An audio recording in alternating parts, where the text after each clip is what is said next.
இந்த கிளாஸ்க்கு நான் 1 கிளாஸ் அரிசி எடுத்து அரை மணி நேரமாக ஊற வச்சு எடுத்துருக்கேன். இப்போ இதை நம்ம குக்கரில் சேர்த்துக்கலாம். தண்ணியை வடிச்சிட்டு சேர்த்துக்கோங்க.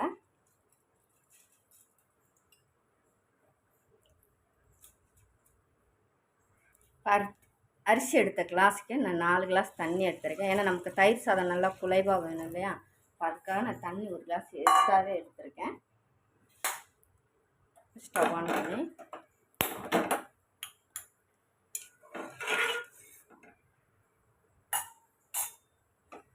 கலந்துட்டு இப்போ சாதத்துக்கு தேவையான உப்பு போட்டுக்கலாம்.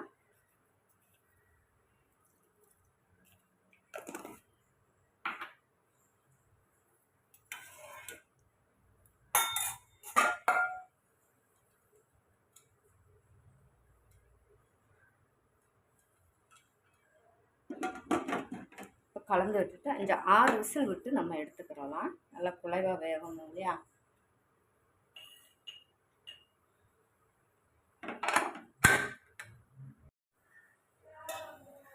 இப்போ எண்ணெய் சேர்த்துக்கோங்க. ஒரு 2 ஸ்பூன் அளவுக்கு எண்ணெய் காஞ்சது. இதில் கொஞ்சமாக 1 டீஸ்பூன் அளவுக்கு சோம்பு சேர்த்துக்கோங்க. சோம்பு பொரிஞ்சிருச்சு. இப்போ இதில் கொஞ்சமாக நறுக்கின பூண்டையும் சேர்த்துக்கோங்க. சேர்த்துட்டு இது கூட கொஞ்சம் கருவேப்பிலை.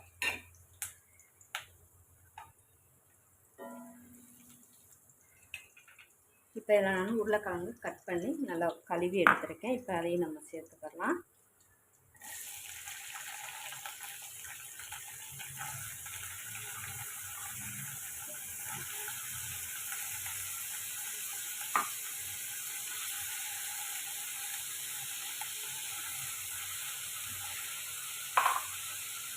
சேர்த்துட்டு உருளைக்கிழங்குக்கு தேவையான உப்பு சேர்த்து நம்ம வதக்கி விட்டுக்கலாம்.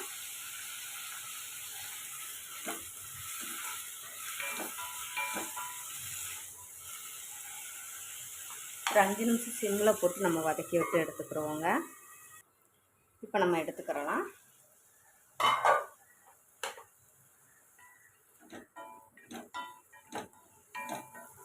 உருளைக்கிழங்கு நல்லா நம்ம திறந்து வச்சு நம்ம அந்த வேர்வை தண்ணியில் நம்ம வதக்கி விட்டு எடுத்துக்கலாங்க வறுவலுக்கு. இதில் 1/4 டீஸ்பூன் மஞ்சள் பொடி சேர்த்துக்குங்க. காரத்துக்கு மிளகாய் பொடி சேர்த்துக்குங்க. இதில் இப்போ சிக்கன் மசாலா ஒரு 1/2 ஸ்பூன் அளவுக்கு சேர்த்துக்குங்க. 1/4 டீஸ்பூன் கரம் மசாலா. இப்போ இதை நம்ம கலந்து விட்டுக்கலாங்க. நல்லா சிம்மிலேயே போட்டு நம்ம வதக்கி எடுத்துக்கலாங்க. அப்போ தான் நமக்கு உருளைக்கிழங்கு அளவு நல்லா அடிப்பிடிக்காமல் நல்லா வெந்து வரும். இப்போ நம்ம உருளைக்கிழங்கு வறுவலும் இப்போ ரெடி ஆயிடுச்சுங்க. பார்த்திங்களா, நல்லா இந்த மாதிரி நம்ம சிம்மிலே அனல்லே போட்டு வறுக்கும்போது தாங்க அந்த வறுவல் நல்லா அடிப்பிடிக்காமல் நமக்கு சூப்பராக கிடைக்குங்க. அந்த தயிர் சோறுக்கும் உருளைக்கிழங்கு வறுவலுக்கும் கொண்டாங்க சூப்பராக இருக்கும். இப்போ நம்ம இறக்கிக்கலாம். இப்போ தயிர் சாதத்தை தாளித்து விட்டுக்கலாம். இப்போ சாதமும் நல்லா குழைவாக வந்திருக்குங்க. நம்ம கரண்டியை விட்டு மசிச்சு விட்டுட்டு நம்ம தாளிச்சுக்கலாங்க. ஏன்னா நம்ம குக்கர்லேருந்து அப்படியே நம்ம தாளிச்சிடக்கூடாது. ஜஸ்ட் ஒன்று நம்மளும் கொஞ்சம் மசிச்சு விட்டுட்டு அப்புறமே நம்ம தாளிச்சுக்கலாம்.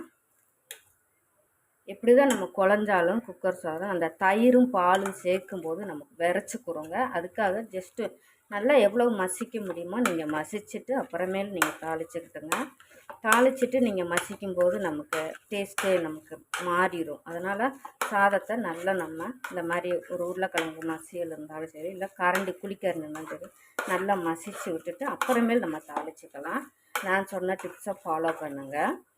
ஏன்னா நீங்கள் தயிரும் பாலும் கலந்துட்டீங்கன்னு வச்சுக்கோங்க, நம்ம மசிச்சுட்டோம் நம்ம விரைச்சிக்கிறோம்.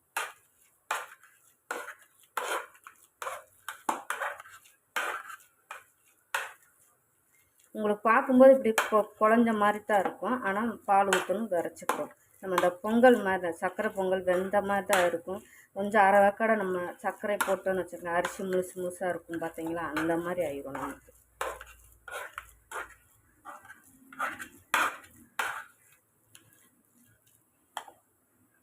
இப்போ நமக்கு வறுவலும் ரெடி ஆயிடுச்சுங்க. அழகாக பார்த்தீங்களா, நல்லா உதிரியாக இருக்குங்க. சூப்பரான உருளைக்கிழங்கு வறுவலும் ரெடி ஆயிடுச்சு.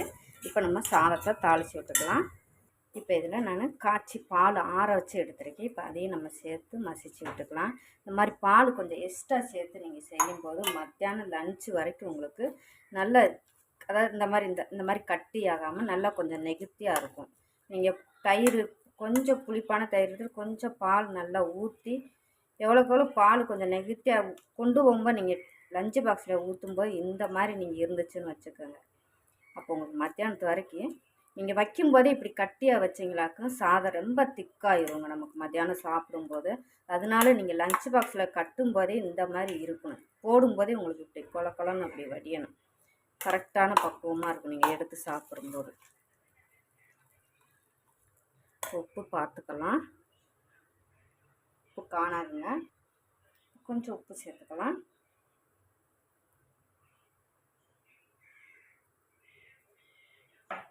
நம்ம அந்த சாதம் படிக்கும் உப்பெல்லாம் போயிடும் இல்லையா. ஏற்கனவே கொஞ்சம் கம்மியான உப்பு தான் போட்டோம், அதனால நீங்கள் பார்த்தீங்களா இன்னும் தயிர் சேர்த்துக்கலாம். நீங்கள் தாளிச்சிட்டு இந்த மாதிரி கிண்டுனீங்களாக்க உங்களுக்கு தயிரோட டேஸ்ட்டே மாறிடும். எல்லாம் மிக்ஸ் ஆகி கோலாகிப்போம். இந்த மாதிரி இப்படி புழுகணும். இப்படி இப்போ நான் தயிர் எடுத்துருக்கேன், அதையும் சேர்த்துக்கலாம். நீங்கள் கொஞ்சம் அரை கப்பு தயிர் எடுத்தால் நீங்கள் நல்லா ஒரு கப்புக்கு நல்லா பால் ஊற்றி மிக்ஸ் பண்ணி எடுத்துக்கிட்டேன். எனக்கு சோறு அக்கா சொன்ன பக்குவத்தில் நீங்கள் டிஃபன் பாக்ஸ் கட்டினீங்களாக்க இந்த மாதிரி அப்படியே தோசை இட்லி மாவு மாதிரி அப்படியே வடியணும். இந்த அளவுக்கு நீங்கள் டிஃபன் பாக்ஸில் கட்டினீங்களாக்க உங்களுக்கு மத்தியானம் எடுத்து சாப்பிட்றதுக்கு வந்துடும். கரெக்டான டைப்பு சாதம் அந்த அளவுக்கு பக்கத்துக்கு வந்துடும். தயிர் கம்மியாக சேர்த்துட்டு கொஞ்சம் பால் நிறையா சேர்த்து சாதம் எடுத்துகிட்டு போங்க லஞ்சு பாக்ஸுக்கு. உங்களுக்கு திரும்ப திரும்ப சொல்கிறேன்னா நான் சொல்கிற பக்குவத்தில் நீங்கள் கொண்டு போட்டிங்கன்னா சூப்பராக இருக்கும். வீடியோ பிடிச்சிருந்தா, இந்த ரெசிபி பிடிச்சிருந்தா சேனலை சப்ஸ்கிரைப் பண்ணுங்கள், ஒரு லைக் கொடுங்க தேவிஸ் கிச்சனை. இப்போ நம்ம தாளிப்பு போட்டுக்கலாம். பார்த்தீங்களா ஆரம்ப கிண்டும் போதே கட்டியாக கிண்டிங்களாக்க உங்களுக்கு லஞ்சு பாக்ஸுக்கு ரொம்ப இறுகிடும். நம்ம தாளிச்சாச்சு. 2-3 பச்சை மிளகாய் நறுக்கி போட்டுக்கோங்க. இப்போ தாளிச்சதையும் நம்ம சேர்த்துக்கலாம். அவ்வளோதான். கொஞ்சமாக மல்லியில் சேர்த்துக்கோங்க. இதில் இப்போ நான் கடலைப்பருப்பு, உளுந்தம்பருப்பு, கொஞ்சமாக இஞ்சி நறுக்கி பொடியாக நறுக்கி சேர்த்துருக்கேன். அவ்வளோதான். கருவேப்பிலை, மல்லியெல்லாம் அவ்வளோதாங்க. அருமையான தயிர் சாதமும் உருளைக்கிழங்கு வறுவலும் இன்றைக்கி நம்ம பார்த்துருக்கோம். அப்படி இழுத்தா அப்படி வரணும். பார்த்தீங்களா இப்படி விழுகணும். உங்களுக்கு கரண்டிலிருந்தே விழுகும். அப்படியே இந்த அளவுக்கு நெகட்டிவாக வச்சுக்கணுங்க. இன்னைக்கு அக்காசு உங்களுக்கு டிப்ஸு சொல்லியிருக்கேன். தயிர் சாதம் எப்படி நல்லா நெகட்டிவாக நெல்லுன்னு கிண்டினா தான் உங்களுக்கு மத்தியானம் எடுத்து சாப்பிட்றதுக்கு அருமையாக இருக்குங்க. அப்படியே கரண்டிலேருந்து வடியுது. பார்த்தீங்களா இப்படி தாங்க இருக்கணும் தயிர் சாதம்.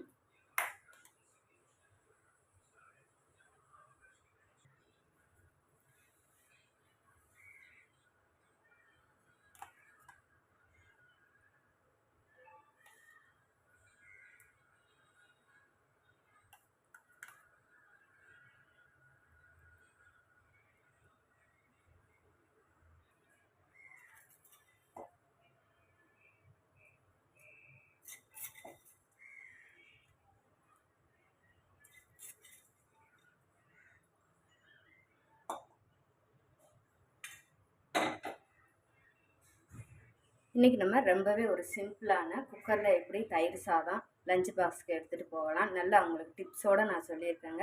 அதுக்கு மேட்சாக உருளைக்கிழங்கு வறுவலும் நல்ல மசாலா சேர்த்து நம்ம செஞ்சுருக்கோம். ரொம்பவே சூப்பராக அல்டிமேட்டாக இருக்குங்க.